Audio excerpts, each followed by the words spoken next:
All right, back. Marcy Sports Talk in the building. Appreciate everybody for checking in. Make sure you hit that subscribe button, bell icon button, share the video.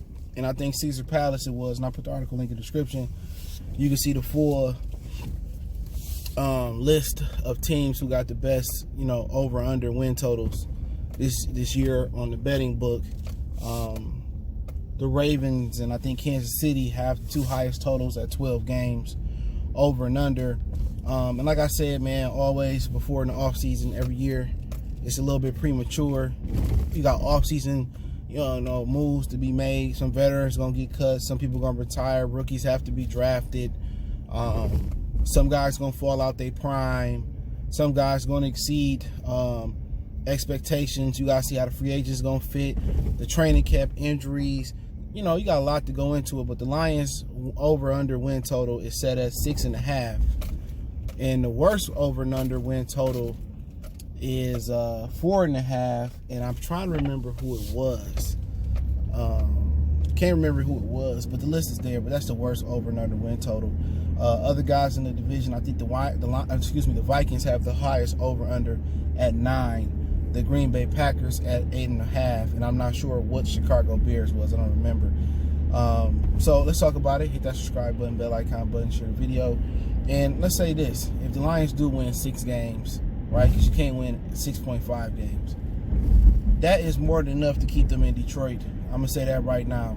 If they double their win total from 2019, that's more than enough. People say, well, Martha said you have to make the playoffs, and Martha just saying that just to say it. She can't find a replacement for Patricia and Bob Quinn, all right, unless she hire a senior advisor like Tom Gores and they got Ed and Stefanowski. Well, CJ, why would she hire a senior advisor? Because she don't know nothing about football. So instead of, making Tony Dungy or Bill Cowher or whoever else the general manager, just hire them as a senior advisor. They kind of unofficially run the football operation. They advise you on who to hire. They advise you on if this is a good deal. They advise you on if the draft plan is the right way. They kind of like the owner, of the operation. You know what I'm saying? And she gets the go-ahead from him. You know what I'm saying? But she has to respect that person's opinion to the fullest of extent. If he say it's time to move on from a particular player, well, you have to move on from him. He say, don't cut this player, keep this coach, give him some time. You have to listen to him. So that's the thing about it. You can't just make your own mind. You got to give this dude power to make moves. You have to trust him as well too. So that's one thing I say. So when people say, they got to make the play, I don't believe Martha when she said that. They got 2 more years on their books, whatever it is, and a lot of the players' contracts kind of is on par with that. So I think you see Matt Patricia and Bob Quinn stand for at least 2 more years if they win 6 games this year.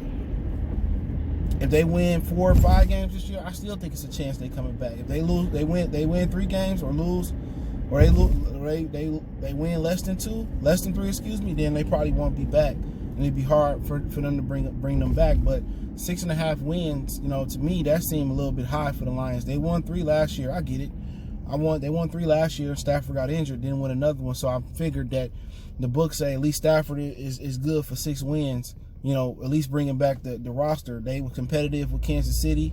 I felt that they shouldn't have lost the Oakland game. Stafford made a couple bad passes, but it may explain why, due to the injury that he had. That's probably why he's playing the way he played. So, they was in a lot of games. They could have beat Washington. They could have beat Dallas. There's a lot of different games they could have won if Stafford was in the quarterback.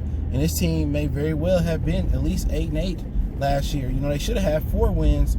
If Darrell Bevell didn't call the timeout or signal for the timeout. So it's a lot of different things that could have went different last year. And I guess they banking on Matt Patricia to, mature as a coach, and Matthew Stafford to be healthy for the rest of the year, for them to have 6.5 wins. So I can obviously see it, them having 7-8 wins this year. I can see it, if Stafford is healthy, but then again, I don't see a clear upgrade this team has made yet. It's hard for you to say a rookie is an upgrade outside, the first round, or, not even just that, because Bob Quinn can't draft. But you just hoping some of your guys continue to develop, like Will Harris, Armani Araqui. You hoping a guy like You're hoping a guy like T.J. Hawkinson take a big step forward. So I can definitely see 7 wins, 8 wins for this team next year if they stay healthy. And then the injury bug just bit the Lions in the butt. And I'm gonna go over the schedule opponents for 2020 tonight live. Okay, I plan to do that live. And like I said before, the schedule will come out May 9th on point, on time. And they probably debut it on NFLnet.com, NFL Network, whatever you want to call it. But 6.5 is definitely good enough to get it there. But if the division get any tougher, it's always gonna get tougher because Chicago got a quarterback.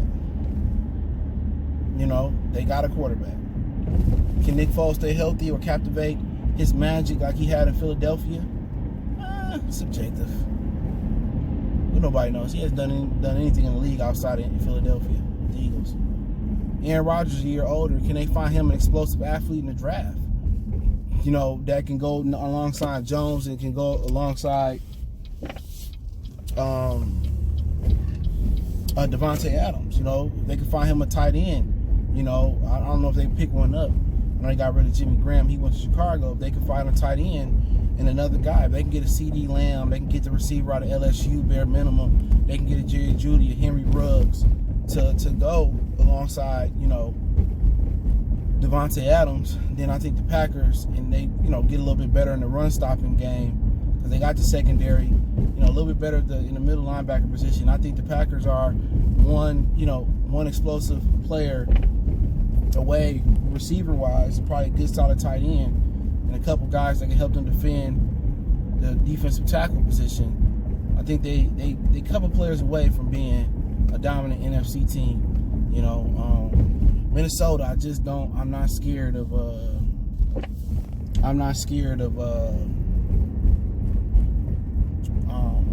Kirk Cousins.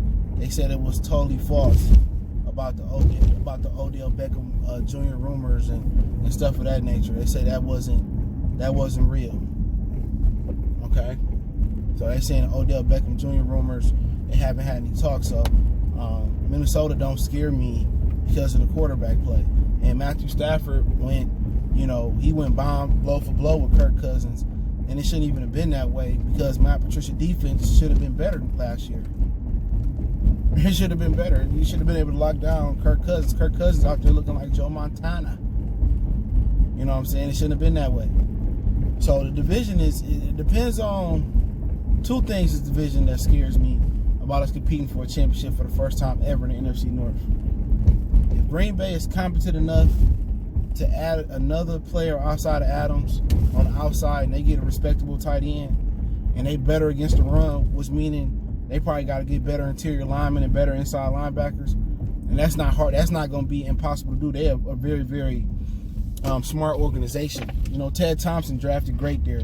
He's still somewhat of an advisor there. If they're about 2 or 3 players away, 4 players away, and having an injury-free season from being the most dominant team in this division, bar none. I think they can win 13 games this season if they do it the right way and stay healthy. And how will Nick Foles play in Chicago?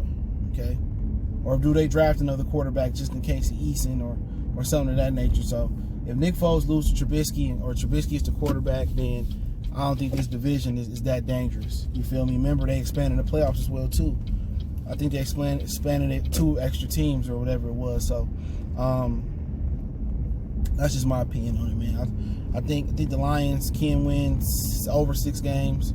I would say the over right now, but I can see the under too because of Matthew Stafford health problems on the offensive line, the lack of addressing the running back position, the defensive tackle position, and I don't trust Bob Quinn in the draft. So I can see a scenario where they back at 3 wins next year. I can see a scenario where they at 8 or 9 or possibly 10 wins next year.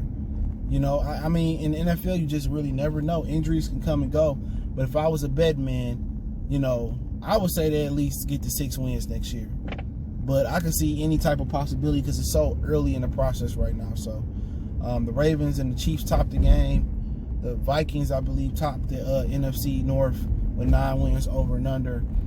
Even though they lost a couple guys, Everson Griffin's still out there, free agent, I believe, and they lost Stephon Diggs. But I'm just not scared of Kirk Cousins at all. I don't care what he did at Ford Field last year. Just not. He doesn't scare me. I'm worried about if Aaron Rodgers get a couple more offensive weapons, receiver, tight end, but Williams and Jones and Adams. I think Rodgers and them is going to be dangerous, and this might be his last hurrah as a dominant quarterback. So worry about them the most. But 6.5 over under. Let me know over under in the comment section, or is it too early for you to make a prediction? Don't forget me on Facebook, Instagram, Twitter. Once again, you can also reach out to me there if you have a business question, inquiry, sponsorship, video request. Best way to get in touch with me, quickest way is Twitter, then probably Facebook. Instagram, I really check it. So don't feel disrespected if I don't respond to you via Instagram. Other than that, I done a Piston podcast. It's done. I did it last night. The season wrap up. I posted in the community tab. I posted on Facebook. I posted on Instagram. I posted on Twitter. So I put the word out there. I finally got it done last night. So I know I've been procrastinating. I just couldn't really find the time to get it done. So that's done. Piston season wrap up. Podcast link in the description on Anchor. You can just hit the link and then take you right to the podcast. If you don't want to wait till me, post it on social media. Appreciate the love, support. Let me know what you think about the over-under win totals. I'll put that article link in the description so you get the full. I think it's 32 teams. Highest win is 12 for Ravens and Chiefs. The lowest is 4.5. I can't remember what team it was. But, hey, appreciate the love, support. One time for the one time. We gone.